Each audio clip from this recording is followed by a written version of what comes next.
Nestled in the sleepy village of Borley, Essex, England, stood a building that would forever be etched in the annals of paranormal history, the Borley Rectory. This seemingly ordinary structure would become the epicenter of some of the most chilling and well-documented hauntings in England.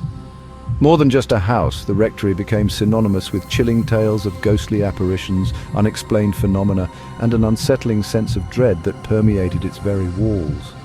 It was a place where the line between the living and the dead seemed to blur.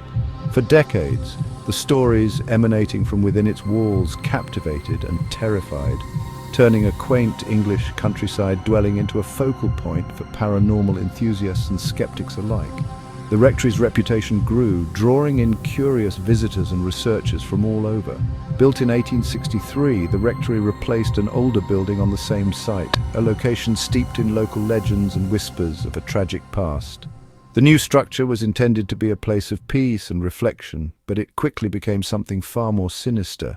It was said that a 13th century monastery once occupied the land, its monks leaving behind an ethereal imprint on the area. The echoes of their presence seemed to linger, adding to the eerie atmosphere that would come to define Borley Rectory. Even before the current rectory's construction, tales circulated of a ghostly nun wandering the grounds, a harbinger of the spine-tingling events to come. Her spectral figure was often seen gliding silently through the gardens, a silent witness to the unfolding mysteries. The rectory itself was an imposing structure, its Victorian architecture both grand and somewhat forbidding. Its tall, narrow windows and steep gables cast long shadows, creating an atmosphere of perpetual twilight. With its many rooms, winding corridors and sprawling gardens, it provided ample space for the unknown to take hold. Each corner seemed to hide a secret. Each hallway echoed with the whispers of the past. As the years passed and residents came and went, the legend of Borley Rectory grew, fueled by whispered accounts and terrifying first-hand experiences that spread far beyond the village limits. The rectory's story became a tapestry of fear and fascination, woven into the very fabric of paranormal lore. The history of Borley Rectory is as intriguing as its ghostly tales, a place where the past and the supernatural seem to intertwine seamlessly. In 1863, Reverend Henry Dawson Ellis Bull moved into the newly built rectory with his family, becoming the first in a long line of residents to experience the inexplicable and the eerie. Strange occurrences were reported almost immediately, from phantom footsteps echoing through the halls and disembodied voices whispering in the night to objects moving mysteriously and unexplained drafts that chilled the air. Following the Bull family's departure in 1892, Reverend Guy Eric Smith and his wife took up residence, hoping for a peaceful life. It was during their time that the ghostly nun, said to be a former resident of the monastery, became a recurring figure in the rectory's growing legend, her presence felt by many. Mrs. Smith claimed to have seen the spectre on several occasions, describing her as a young woman in a blue habit, her face forever etched with sorrow and longing, as if searching for something lost. The Smiths' successors, Reverend Lionel Foyster and his wife Marianne, arrived in 1928, only to find themselves embroiled in the most intense period of paranormal activity the rectory had ever seen, a time that would test their resolve. Marianne, in particular, became a target for the unseen forces, enduring everything from objects being hurled across rooms to messages appearing on walls seemingly written by unseen hands, a testament to the restless spirits that called Borley Rectory home. The hauntings at Borley Rectory were as varied as they were unnerving.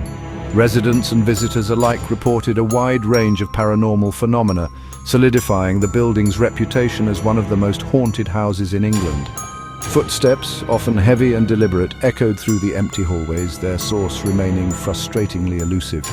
Doors opened and closed, seemingly of their own accord, and objects vanished only to reappear in the most unexpected places. Disembodied voices, whispers too low to decipher, seemed to emanate from the very walls themselves, as if the house itself were trying to communicate. These unexplained occurrences created an atmosphere of perpetual unease, a palpable sense that something unseen lurked just beyond the veil of perception. One of the most frequently reported phenomena was the appearance of phantom lights. Glowing orbs were often seen floating through the rooms, their ethereal glow casting eerie shadows and leaving witnesses both mesmerized and terrified. These lights seem to defy explanation, appearing and disappearing without a trace, their origins shrouded in mystery. Perhaps the most enduring and tragic figure in the Borley Rectory saga is the ghostly nun, whose story has captivated and haunted many for generations. Legend has it that she was a young woman who fell deeply in love with a monk from the monastery that once stood on the site, a love that was pure yet forbidden. Their forbidden romance, condemned by the strict religious order, culminated in a heart-wrenching tragedy that would echo through the ages. Some versions of the tale claim the nun was walled up alive within the cold, unyielding monastery walls, her desperate pleas for mercy forever silenced by the stone. Her anguished spirit, forever tethered to the location of her suffering, was said to roam the rectory grounds, her sorrowful face a haunting reminder of the tragic events of the past, a silent witness to her own sorrow. Many witnesses described seeing the nun, always dressed in a blue habit, her face pale and her eyes filled with a deep, unending sadness that seemed to pierce through the very soul. Some claim to have seen her gliding through the gardens, her feet never quite touching the ground, as if she were floating on a sea of sorrow. Others reported seeing her within the house itself, her presence often accompanied by a sudden chill and an overwhelming feeling of despair, as if the very air grew heavy with her grief.